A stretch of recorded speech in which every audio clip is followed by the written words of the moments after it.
What's up? So I just wanted to, I want to show you guys a cleaning service. So what I consider to be a cleaning service, right? I'm sure everybody does this a little different. This is just how I've been doing it for a long time. So first thing I do is I get the unit wet. I saturate it, get the coil saturated. I do that mainly because this stuff is really harsh. I don't know exactly what it is. Each brand's a little different. Some say non-acidic, but I can tell you that when this stuff gets on your skin, it burns. So you don't, glasses. Get it wet, spray this on. As I'm letting this do its thing, which essentially is going to just get in between the coils, the fins, and just it bubbles. It extracts everything out. It's very satisfying, to be honest with you. Like when you get a really dirty coil and it bubbles a lot, it's like, yeah, it's going to work a lot better.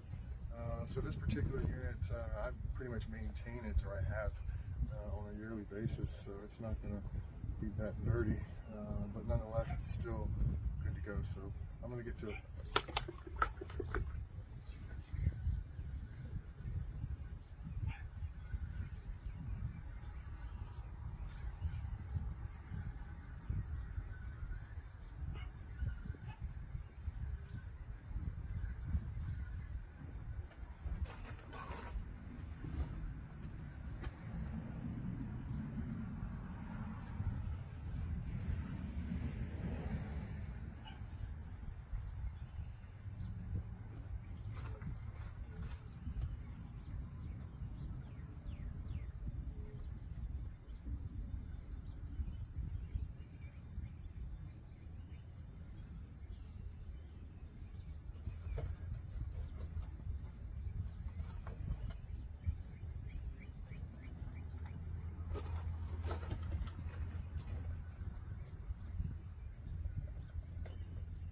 Whew.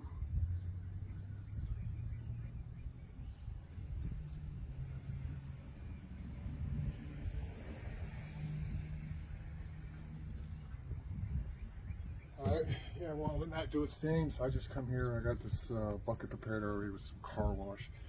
I just go ahead and wipe it down.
Alright, so next step is just to rinse this thing off.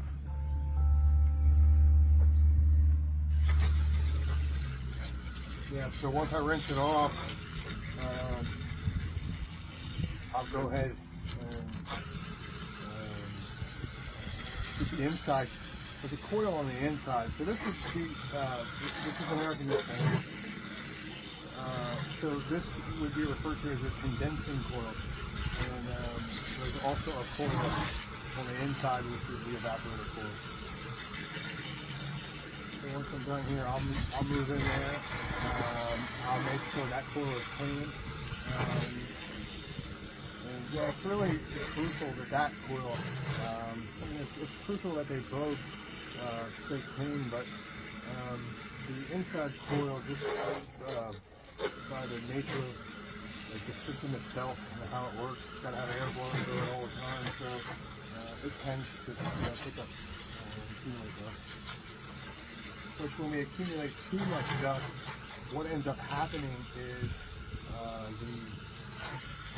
the air, right? So the ambient air that's in the house, essentially, for air conditioning to work, you need that air blowing through that coil, right?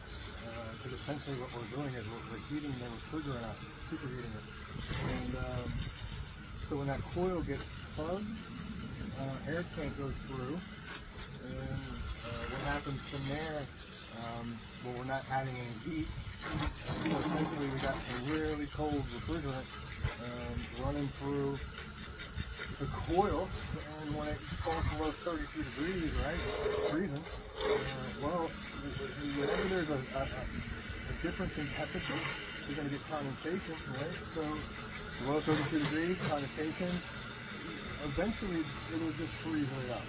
I've seen them freeze like a giant block of ice. That's essentially just what that is.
So this side over here is particularly dirty, and so the first thing that I looked for was the dryer vent.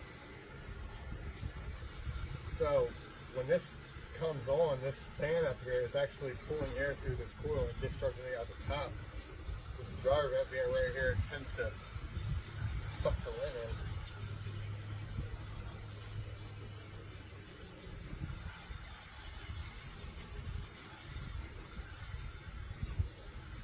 So that's why we get clean.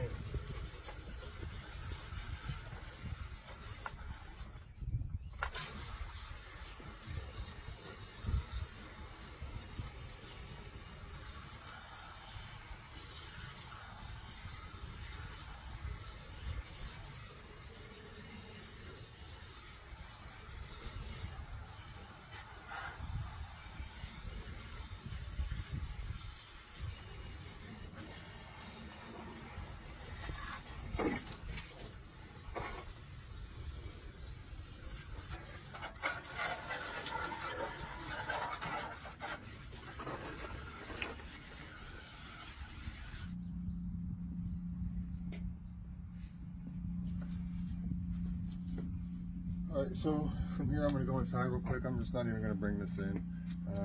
So I'm going to go in here. We're going to get the, pop the doors off to the coil cabinet. We are going to apply our evaporator coil cleaner. It's essentially the same cleaner that we put out here, except it's not as harsh, and we can just spray it on and forget it. We don't have to rinse it off. So yeah, we're going to make sure the coil is clean. Make sure the furnace is clean. I've brought two new filters, so of course we're going to go ahead and swap the filters out. And so when I am done here, right, we're pretty much going to have, at least in my eyes, this is how I see it, professional, I see this system as basically being in a condition that would be one that you would find on a brand new system. So it's just, it's just that simple. So these coils out here, really the main thing that we're focused on is just making sure they're clean so that they can have the most airflow. So, all right, I'm gonna go in and I'll check back. All right, so you see me clean the outdoor unit, the condensing unit. From there, I went inside. We replaced the filters. We tidied it up, removed the extra dust buildup. We cleaned the evaporator coil, and basically just put everything back together. And I sealed the doors up so everything's airtight. And so from here, what we're going to do is I'm going to throw my gauges on, and I'm also going to be putting this temperature clamp on the refrigerant lines. And between these two, right, I'm going to be able to get a reading with these, obviously, and a reading with these. And from there, I can dial this thing in so that it's working at its best. Can't work any better. Have a good day.